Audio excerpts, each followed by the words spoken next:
দর্শক আসসালামু আলাইকুম, আপনাদের সামনে আরেকটি ভিডিও নিয়ে আমরা হাজির হয়েছি। আপনারা আমার স্ক্রিনের সামনে যে ছেলেটিকে দেখতে পাচ্ছেন সে আমার ছোটবেলার ছাত্র।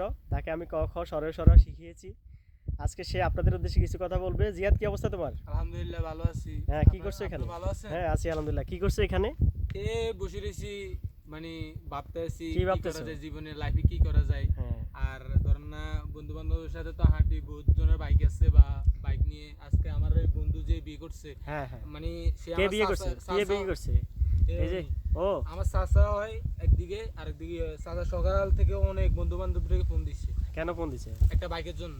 যাদের বাইক আছে তাদেরকে ফোন দিচ্ছে, হ্যাঁ। কেউ ওই কাজে যাইবো, কেউ ওই কাজে যাইবো, কেউ ওই কাজে যাইবো। হ্যাঁ, কেন ফোন দিছে? বাইকের জন্য কেন ফোন দিছে ও?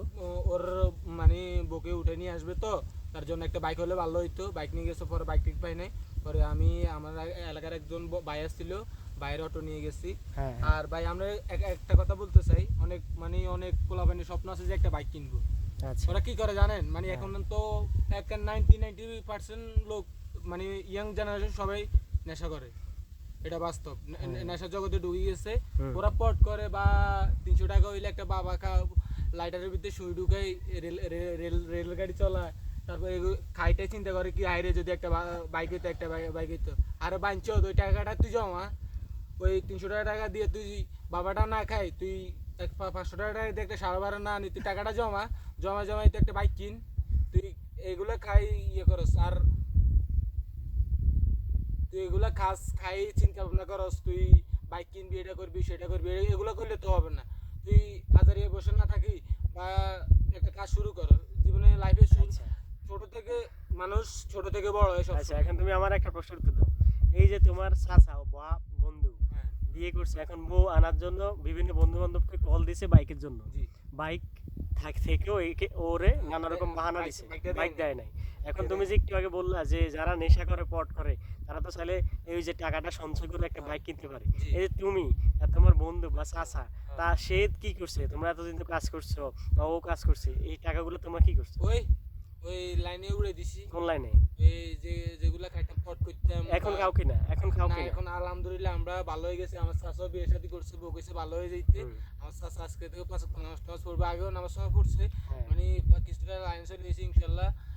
যদি বাঁচি থাকি ইনশাল্লাহ, যদি আপনারা দেখেন বা দেখবেন, বা যদি বাঁচি থাকি সফলতা যদি দেখেন, আপনারাও দেখবেন সফলতা ইনশাল্লাহ। আজকে থেকে ভালো, আমরা ভালো হয়ে গেছি, চেষ্টা করতেছি যে বাইক নিজেরা কিনবে, দেখাই দিব এইসব বন্ধু বান্ধবে। আমরা মানে অহংকার, মানে যত বন্ধু বান্ধব হলো জীবনে চলছি না, সবার মনে অহংকার দেখছি আর কি।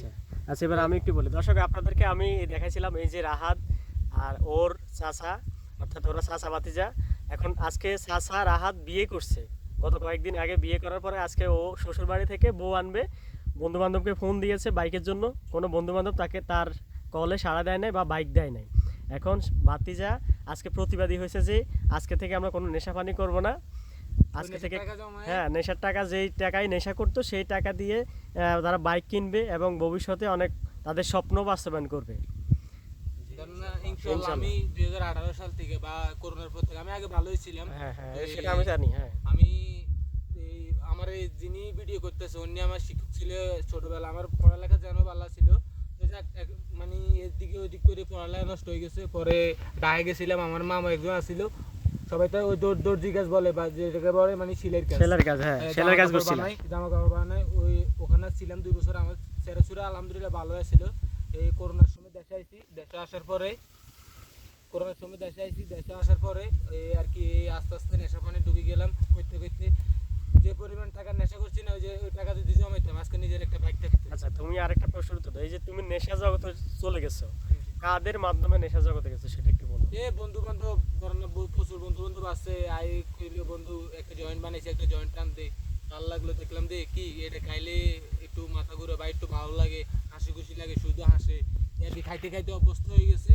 পরে খাইতেছিলাম মানে প্রতিদিন খাইতাম, মানে না খাইতে এলে মাথা ঠিক থাকতো না। আলহামদুলিল্লাহ এখন ভালো আছি। মানে আচ্ছা শোনো, এবার আমার আরেকটা প্রশ্ন তো, এই যে তুমি বন্ধু বান্ধবের মাধ্যমে নেশা জগতে চলে গেছো, হ্যাঁ, এখন ধরো তোমার পিতামাতা বা আমার পিতামাতা বা তোমার অন্য বন্ধু বান্ধবের পিতামাতার উদ্দেশ্যে তুমি একটা মেসেজ দাও যে কিভাবে পিতামাতা সন্তানদেরকে গাইডলাইন দিলে তারা নেশা জগতে যাবে না, ভালোভাবে থাকবে, পড়াশোনা করবে, বলো। আমার অভিজ্ঞতা থেকে একটা কথা বলি। কারণ আমি মনে করি বিয়ের উপযুক্ত হইলে ছেলেকে বিয়ে করে দেওয়া উচিত। যখন বোর পাল্লায় পড়ে যাবে না, টাকা পয়সা তখন আর্ন করা শিখে যাইব। আর সংসারে টেনশন যখন মাছ ঢুকে যাবে না, তখন ছেলেটা এমনি ভালো আছে চেষ্টা করবে। আচ্ছা, এখন কথা হচ্ছে কি যেন বললা, আরেকটু বলো।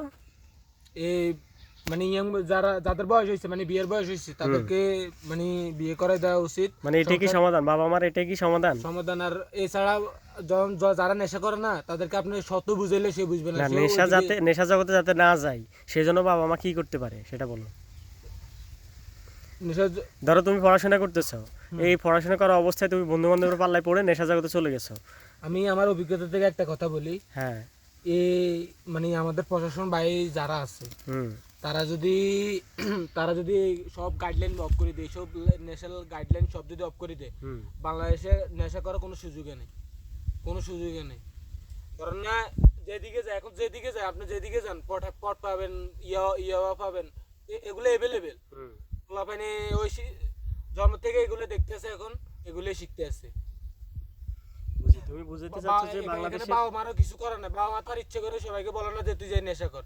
ওরা নিজ থেকে বন্ধু বান্ধব এক টান দিচ্ছে, বা দে বন্ধু আমার একটা টান দে, এক টান দিতে দিতে কি জীবনে এটার মায়া পড়ে গেছে, আস্তে আস্তে খাইতে খাইতে জীবন ধ্বংস। এই আর কি।